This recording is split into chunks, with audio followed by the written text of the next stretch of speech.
कोल्हापूरच्या करवीर तालुक्यातील दऱ्याचे वडगाव इथं काल झालेल्या वादळी वारा आणि अवकाळी पावसामुळे मोठं नुकसान झालंय।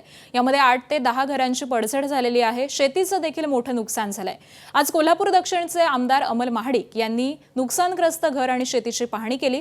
या पाहणीनंतर नुकसानीचे तात्काळ पंचनामे करण्याच्या सूचना या देखील अमल महाडिक यांनी दिलेल्या आहेत। नुकसानग्रस्तांना लवकरात लवकर मदत मिळावी यासाठी प्रयत्नशील राहणार असल्याचं आमदार अमल महाडिक यांनी सांगितलेलं आहे। नक्कीच घडलेली घटना ही अत्यंत दुर्दैवी आहे। निसर्गाच्या पुढे काहीच चालत नाही असं म्हणायला हरकत नाही।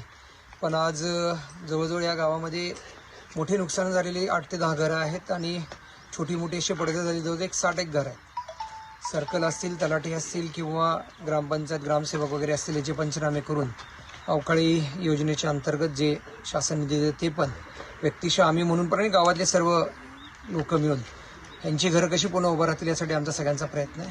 सगळ्यांनीच या ठिकाणी येऊन आता पंचनामे करायचं काम चाललंय। निश्चितच या कुटुंबांना आधार द्यायचा आणि उभं करायचा प्रयत्न आमच्याकडून चाललेला आहे। एबीपी माझा, उघडा डोळे बघा नीट।